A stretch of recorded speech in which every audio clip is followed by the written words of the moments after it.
4 PM news network में दोस्तों आपका स्वागत है। मैं हूं आपके साथ राशि ज़हीर। क्या देश जाग गया है? सोनम वांगचुक को सफदरजंग ले जाकर के भारतीय सरकार ने, अमित शाह की पुलिस ने क्या कोई गलत काम कर दिया है? आपको मैं बता दूं दोस्तों कि देश के अलग अलग जगहों से ट्रेनों से भर करके अब काकरोच कह सकता हूं क्या, चलिए, देश का वो वर्ग शायद जाने लगा है।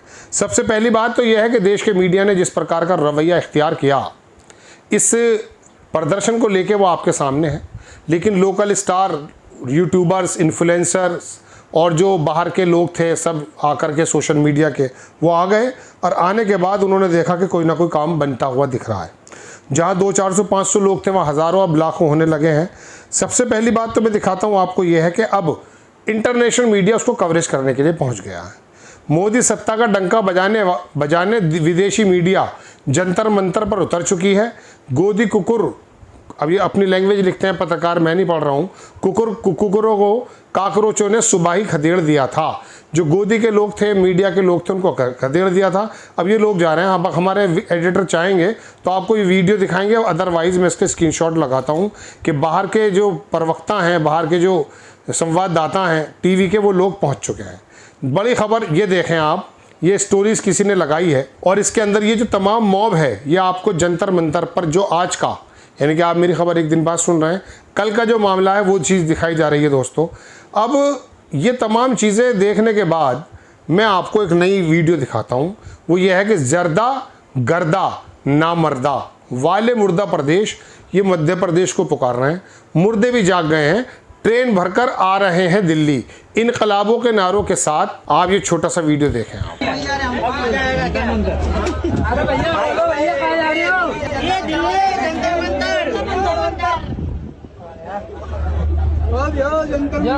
चलो दिल्ली,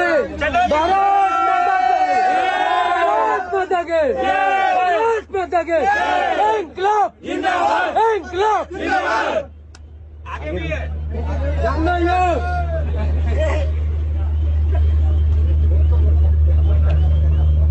होगा भैया, ऊपर लास्ट तक पीछे किसी से पूछते हो अभी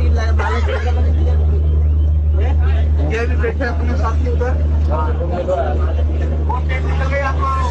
इधर भी चलो दिल्ली। ये वीडियो भी आपने देख लिया, मैंने आपको 2 वीडियो दिखा दिए दोस्तों। अब बात यह है, एक वीडियो मैं आपको और दिखाऊंगा।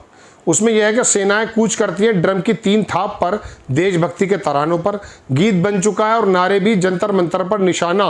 मोदी सत्ता और आरएसएस से धर्मेंद्र पीछे छूटे, चंदा चोरी गूंज रही है मोदी सत्ता के लिए, यही रात अंतिम, ये रात भारी, कल तो कुछ होगा, लड़ेंगे तो जीतेंगे। अब आप देखें ये चल रहा है।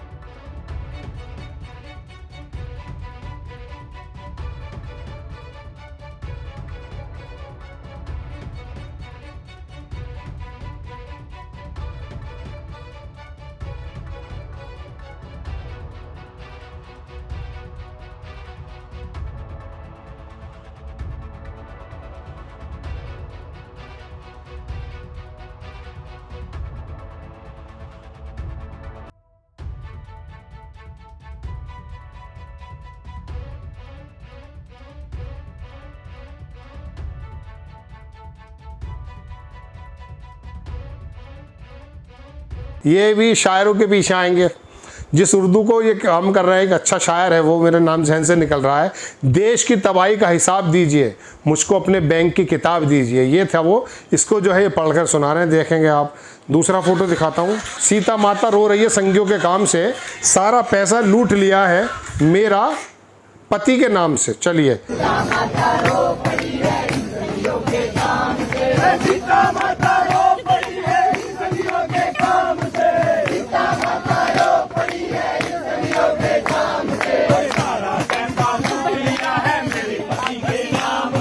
तो दोस्तों बात यह है कि अब धर्मेंद्र प्रधान का इस्तीफा थोड़ा पीछे छूट गया है। अब मोदी और आरएसएस घेरे जा रहे हैं। क्या इसका कुछ रिजल्ट निकल पाएगा? पहली बात तो यह है दोस्तों कि जो देश के अंदर जनता आंदोलनों के माध्यम से आंदोलन करती थी, उसको इन लोगों ने कुछ किसी प्रकार से ऐसा बना दिया कि वो लोग धर्म की लड़ाई में लग गए, और लगने के बाद जो है वो दिखाने ये लगे कि हमारा इन आंदोलनों से कोई वास्ता नहीं है।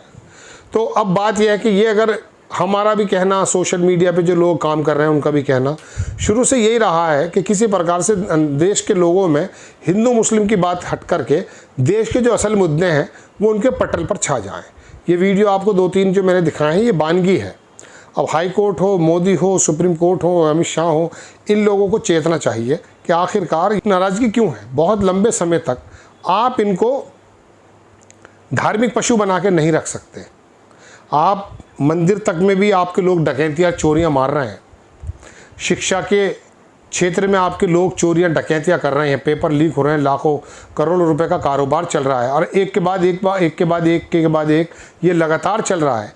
इसकी कोई ना कोई तो एक्चुअली मैं समझता हूँ कि सीमा होनी ही चाहिए। अच्छी बात है कि लोग देश के अंदर ये आ गए हैं जो इस ज़माने के बाद चेतते हैं।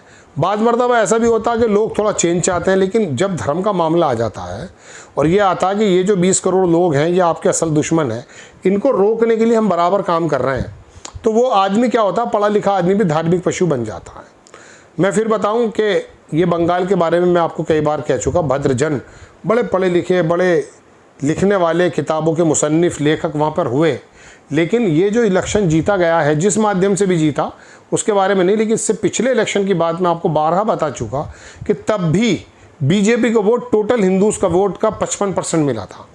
ऐसा नहीं है कि ये खाली मशीनों से चोरी करते हैं, ISR क्या था वो, और वो वोटर लिस्ट के अंदर गड़बड़ी कर देने से होता नहीं, वर्गीकरण करने से, धार्मिक उत्तेजना जगाने से ही भी ये काम कर जाते हैं। अब ये देश का युवा, देश के लोग जाग रहे हैं, ये जितने भी लोग आ रहे हैं, तो इनके जो माता पिता हैं वो आज भी भक्त हैं।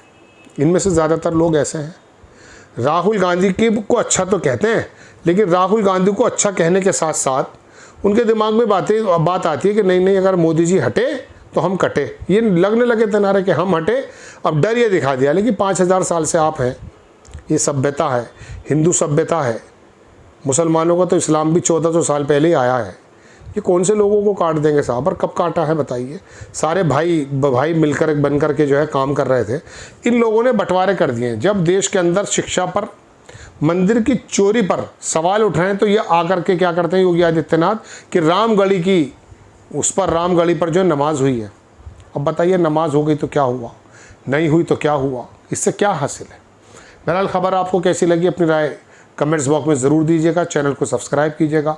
मैं बार बार आपसे ये बात इसलिए अर्ज़ करता हूँ दोस्तों, चूँकि अगर आप इस तरह की खबरें देखेंगे तो एक जहन बनता है। कम से कम ये गोदी मीडिया ने जो माहौल बना रखा है कि सरकार से कोई सवाल ना हो, सिर्फ और सिर्फ सवाल विपक्ष से हो, जबकि विपक्ष के हाथ में कुछ भी नहीं है, ये वाली बात टूटनी चाहिए। अब आपको अच्छी अगर खबरें लगती हैं, कमेंट्स भी ज़रूर किया कीजिए, सब्सक्राइब भी कीजिए। नेक्स्ट टाइम किसी अच्छी खबर के साथ हाजिर हो जाता हूँ। जय हिंद।